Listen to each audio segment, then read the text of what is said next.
আসসালামু আলাইকুম। অ্যাডোবি ইলাস্ট্রেটরের আমরা আজকে এই এক্সপান্ড অপশন সম্পর্কে শিখব। এটার খুবই গুরুত্বপূর্ণ কিছু কাজ রয়েছে যেগুলি আপনার জানাটা খুবই জরুরি।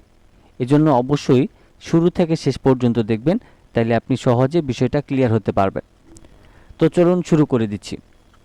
প্রথমে হচ্ছে এখানে দেখেন, এখানে হচ্ছে আমাদের এটা কিন্তু স্টক কালার রয়েছে। এখন এটা যদি স্টক কালার থাকে তাইলে আমাদের এটাকে অনেক সময় এক্সপান্ড করে নিতে হয়। কেন করে নিতে হয়?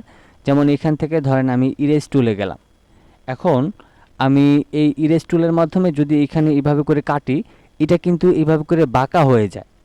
এখন আমাদের এটা স্টক কালার থাকার কারণেই কিন্তু আমাদের এটা বাঁকা হয়ে যায়। তো এখন এই জন্যই কিন্তু এটাকে এক্সপান্ড করে নিয়ে তারপর হচ্ছে আমরা এখান থেকে ইরেজ টুলের মাধ্যমে এটাকে কেটে থাকি। এই ইরেজ টুলটা আপনার যদি স্টক কালার হিসেবে থাকে তাহলে ঠিক এই শেপটা এরকম আকারে হয়ে যাবে। তো আমি একটু কন্ট্রোল জেড দিয়ে নিচ্ছি। এখন এটা স্টক কালার থাকার কারণে যেহেতু আমরা এই অংশটা কাটতে চাচ্ছি, বাট এটা এরকম বাঁকা হয়ে আবার এদিকটা ঘুরে যাচ্ছে, সেক্ষেত্রে আমাদেরকে এটাকে এক্সপান্ড করতে হবে। আরেকটা বিষয়, এটা কিন্তু এখন স্টক কালার হিসেবে আছে। আমি যদি এটাকে এক্সপান্ড করি তাহলে কিন্তু এটা স্টক থেকে ফিলে চলে যাবে। তো প্রথমে আমি এটাকে সিলেক্ট করে আমি অবজেক্ট থেকে আমি যদি এক্সপান্ডে ক্লিক করি তাহলে এখানে দুইটা অপশন আসবে, একটা হচ্ছে ফিল এবং একটা হচ্ছে স্টক।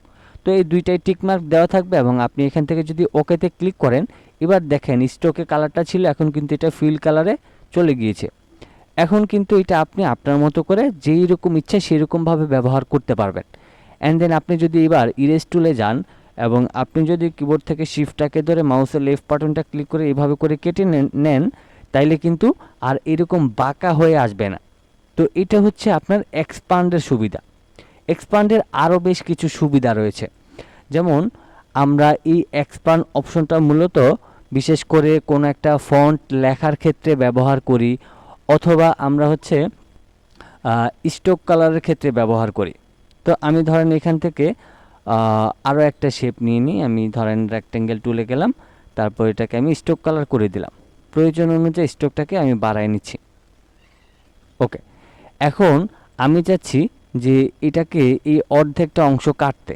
এখন এই অর্ধেকটা অংশ কাটতে গিয়ে যদি আমরা এখান থেকে ধরেন এখানে একটা লাইন নিয়ে তারপর এটাকে একটু বড় করে তারপর এটাকে সিলেক্ট করে যদি আমি শেপ বিল্ডার টুলের মাধ্যমে কাটতে যাই, তাইলে যেই সমস্যাটা হয়, এইখানে আবার নতুন করে কিন্তু স্টকটা চলে আসে।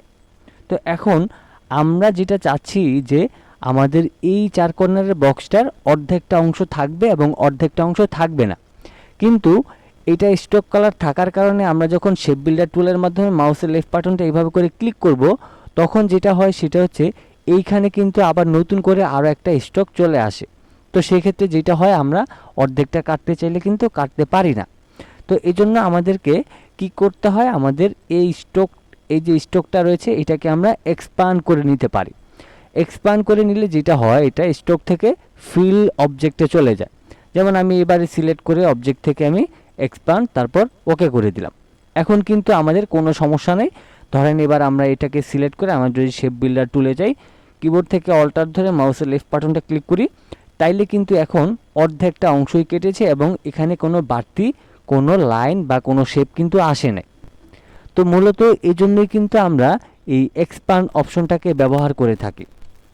এছাড়াও এক্সপান্ডের আরও বেশ কিছু কাজ রয়েছে, যেমন হচ্ছে আমরা ইমেজ ট্রেস করতে গেলে কিন্তু আমাদের এই অবজেক্ট থেকে এক্সপান্ডের প্রয়োজন পড়ে।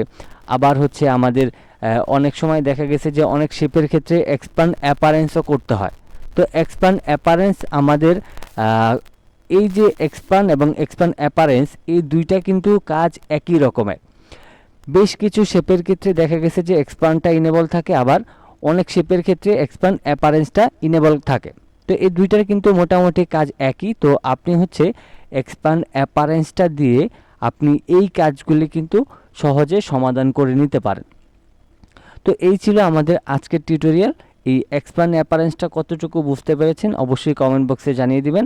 চ্যানেলে নতুন এসে থাকলে অবশ্যই সাবস্ক্রাইব করে পাশে থাকা বেল আইকনটি অন করে দিবেন।